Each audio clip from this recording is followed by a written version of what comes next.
मानव का शरीर,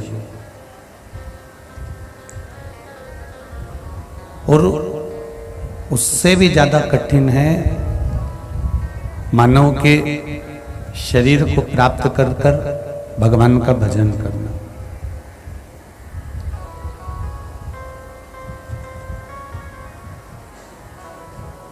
यदि ये शरीर भगवान तक पहुंच भी गया, यदि ये शरीर परमात्मा तक, परमात्मा की कथा तक पहुंच भी गया, तो भगवान की कथा तक पहुंचने के बाद भी ये परमात्मा के चरणारविंद का रस तत्व ग्रहण नहीं कर सकता। शंभो शरणे पड़ी मांगू घड़ी रे घड़ी, दुख काटो दया करी ने दर्शन आपो, दया करी ने दर्शन आपो। बाबा से ये प्रार्थना, बाबा से ये निवेदन कि यदि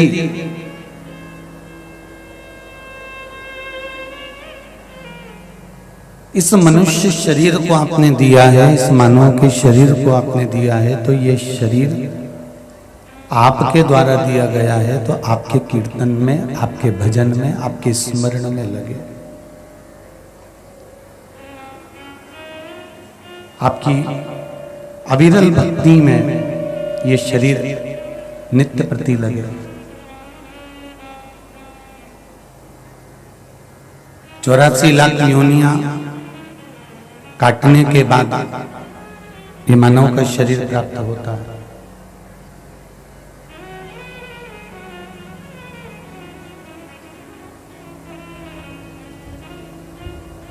ना जाने कितने कितनी तो हमने पशु पक्षी,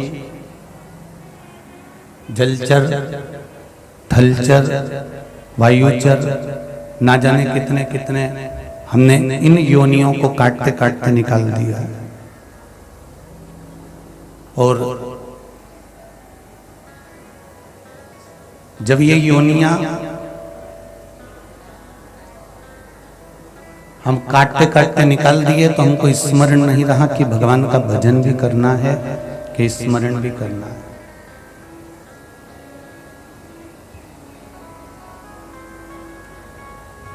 हमें ये ज्ञात नहीं रहा कि भगवान का भजन भी करें कि ना करें। पर जब केवल एक मनुष्य का देह मिला, मानव का शरीर मिला, और वो मानव का शरीर जब हमें प्राप्त हो गया, तब हमको स्मरण रहा कि इस शरीर की कीमत कितनी है।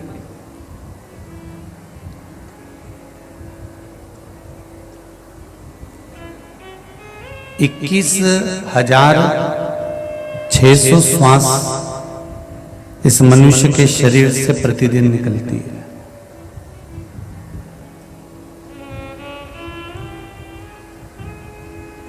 और 21,600 श्वास जो मनुष्य के शरीर से प्रतिदिन आने और जाने का काम करती है,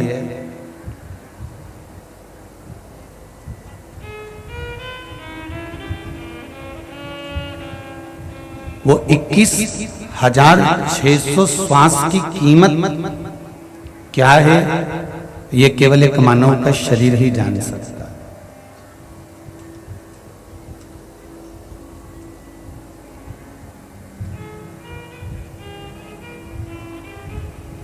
21,600 श्वास में से आप दिन भर कितनी श्वासें ले रहे हो और उन श्वासों को कहां लगा रहे हो, ये आपके ऊपर है। पर 21,600 श्वास में से दोपहर 2 बजे से लेकर 5 बजे तक आप अपनी श्वास को जो शिव महापुराण में लगा रहे हो, इस श्वास की कीमत परमात्मा को मालूम।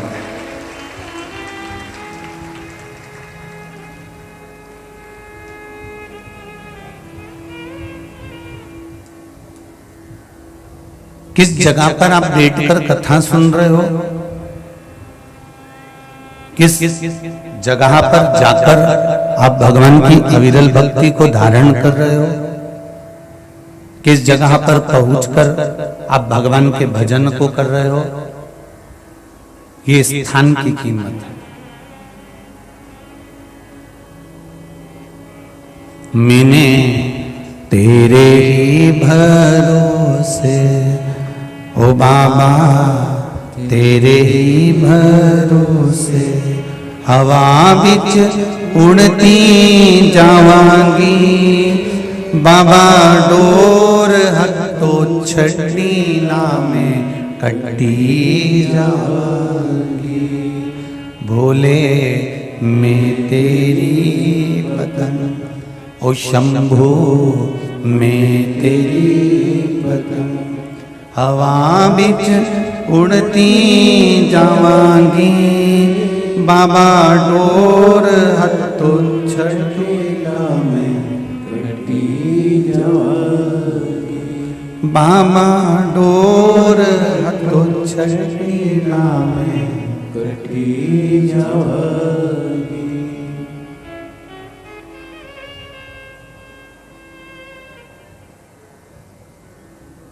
कंडा गाय का गोबर जो आप हाथ से थापते हो, अगर वो गीला रहता है तो उसमें अग्नि प्रकट हो सकती है क्या? जम के तो बोलो नहीं।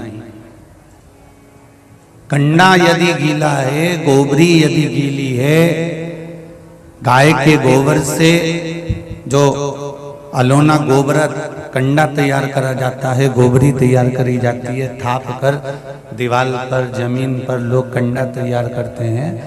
अगर कंडा यदि गीला है, गोबरी यदि गीली है, तो उसमें अग्नि प्रकट नहीं होती।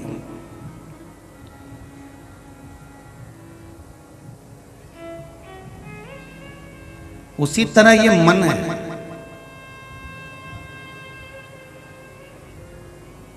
ये मन भी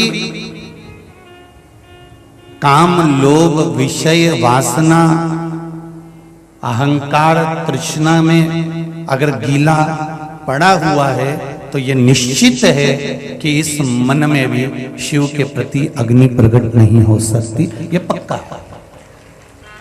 गीले कंडे में अग्नि प्रकट नहीं हो सकती तो ये सना हुआ मन, कहीं काम, कहीं लोभ, कहीं आसक्ति, कहीं वासना, कहीं तृष्णा, कहीं विषय, कहीं वस्तुएं, इसमें जो रमी हुई है, तो हम परमात्मा की ज्योत को, परमात्मा की भक्ति को, परमात्मा की अविरल भक्ति को हम कैसे प्राप्त कर सकते हैं?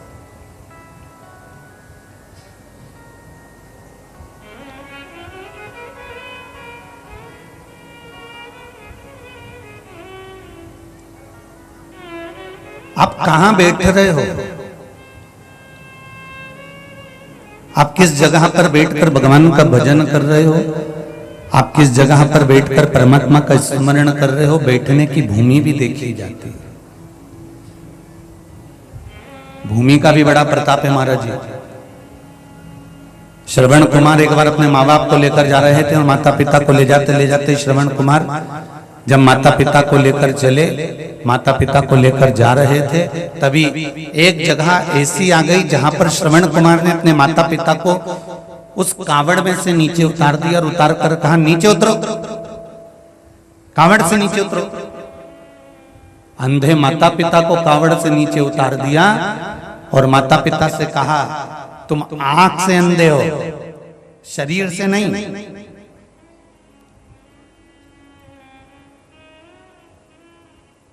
शरीर से तो तुम पैदल चल सकते हो ना, इन पांवों से तो तुम पैदल चल सकते हो। उतरो नीचे। और श्रवण कुमार ने माता पिता को पालकी से कावड़ से नीचे उतार दिया, उनका हाथ पकड़ा और उनको लेके आगे बढ़ गया। थोड़ी दूर जाने के बाद में श्रवण कुमार ने अपने माता पिता के चरणों को नमन करा, प्रणाम करा। पिताजी क्षमा करना, माँ क्षमा करना, मुझे नहीं मालूम था कि मुझे क्या हो गया था, वहां जाने के बाद मुझे क्रोध क्यों आ गया।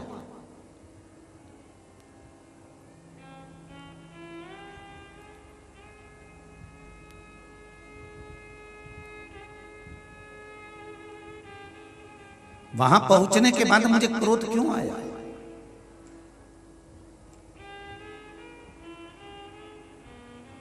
जब मैं इतनी दूर आपको तीरथ करा सका तो मात्र 300 मीटर की दूरी में मुझे इतना गुस्सा क्यों आया कि मैंने आपको पालकी से नीचे उतार दिया।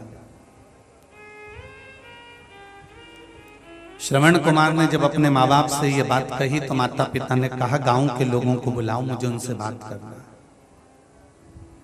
गांव के लोगों को बुलाया गया और गांव के लोगों को बुलाकर गांव के लोगों से श्रवण कुमार के माता पिता ने पूछा कि ये भूमि पर जहां तुम्हारे मकान बने हैं, ये गांव बना हुआ है, इस भूमि पर किसका राज्य था, कौन रहता था।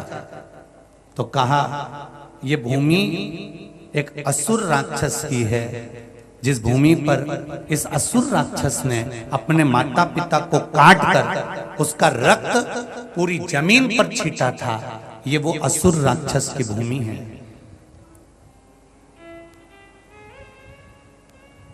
बाद में वो असुर राक्षस मरा तो उसका रक्त भी इस भूमि पर गिरा। श्रवण कुमार के माँ बाप ने कह दिया कि बस बेटा अब कुछ भी नहीं कहना है, समझ में आ गया कि ये भूमि एक राक्षस की थी और राक्षस का रक्त इस भूमि पर गिरा था, इसलिए ये भूमि पर जो निकल कर जाता है उसको क्रोध आ ही जाता है। तो ये भूमि का भी प्रताप है।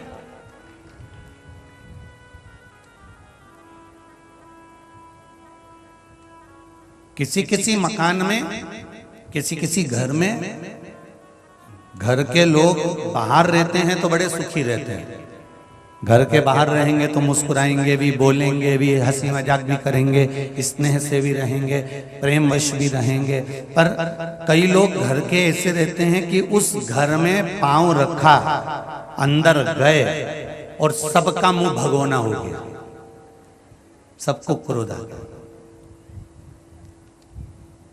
कुछ ना कुछ मुख से अपशब्द निकलना प्रारंभ हो गया। अब मकान तो बहुत बड़ा है, बंगला भी बहुत बड़ा है, व्यवस्थाएं भी बहुत अच्छी करके रखी हैं, 4 चांद लगा के रखे हैं पूरे बंगले में, पर उस बंगले में सब कुछ है, धन वैभव संपदा सब है, पर उस बंगले में अगर शांति नहीं है तो बंगले में वो धन अच्छा लगेगा क्या, संपदा अच्छी लगेगी क्या, नहीं।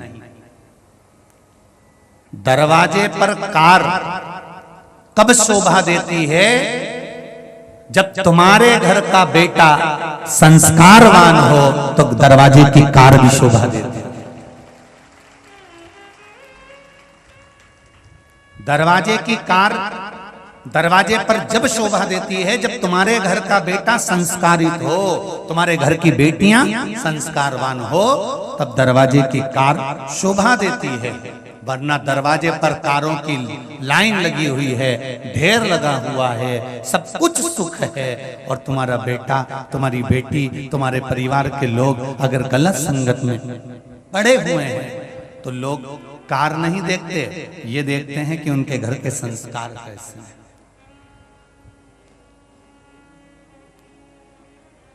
हम पहले भी कथा में कहे, आज फिर कहते हैं, सागर की इस पावन धरा पर, भूतेश्वर भोलेनाथ की इस पावन धरा पर आप सबसे निवेदन करेंगे, प्रयास करना,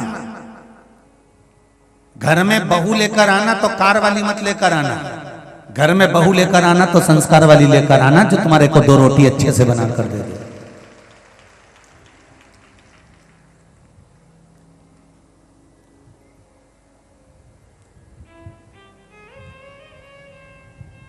कार वाली, टीवी, मोबाइल और दर्पण नहीं छोड़ेगी, और संस्कार वाली आ गई तो शिव महापुराण की कथा और मंदिर का द्वार नहीं छोड़ेगी। ये निश्चित है, ये पक्का है। अगर संस्कारवान आ गई तो वो भगवान की कथा कभी नहीं छोड़ेगी। आगे रहकर कहेगी, मम्मी शिव महापुराण की कथा आ रही होगी, सियोर वाला महाराज कथा वाच रहा होगा, टीवी चालू कर दूं, आप भी सुनो, मैं भी सुनती हूँ। मम्मी आधे घंटे की निकल गई होगी, मम्मी चलो मैं तुम्हें लेकर चलती हूँ, अपने सागर में तो कथा हो रही है, 10 किलोमीटर की दूरी पर है, 15 किलोमीटर की दूरी पर है, 20 किलोमीटर की दूरी पर है। अरे बेटा कौन लेकर जाएगा, बेटे को दुकान से फुर्सत नहीं है, पति को ऑफिस से फुर्सत नहीं है, कथा में कौन लेकर जाएगा। बहू के गाड़ी मेरे को आती है, नीवी गाड़ी होगी, 10 रुपए लगाएंगे, ऑटो में बैठेंगे और कथा में जाएंगे। माँ चल मेरे साथ लेकर चलती हूँ। वो संस्कार वाली बहू चाहिए।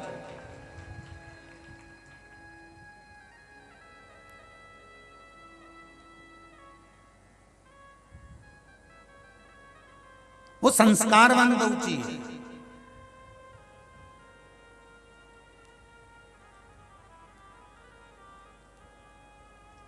अब मालूम पड़े कार वाली तो लिया है, एक एक्सीडेंट हुआ उस कार का, अटाले में पड़ी है। कौन? कार। और बहु रुतबा उतना ही दिखाएगी। कार लाई थी, तुम्हें पूछना भी उतना ही पड़ेगा। भगवान से प्रार्थना करना कि प्रभु इतनी कृपा जरूर करना, मेरे विश्वनाथ, मेरे भोलेनाथ, मेरे त्रिकालदर्शी, मेरे कैलाशी, मेरे अविनाशी, इतनी दया जरूर करना कि ऐसी कृपा करना मैं मेरे बेटे की जब शादी करूं तो मुझे लड़की वालों से कोई धन ना लेना पड़े, मैं खुद आगे रहकर उस बेटी की भी शादी का खर्चा खुद कर दूं। ऐसा बनाना मुझे। हमें ऐसा मत बनाना कि हमें किसी से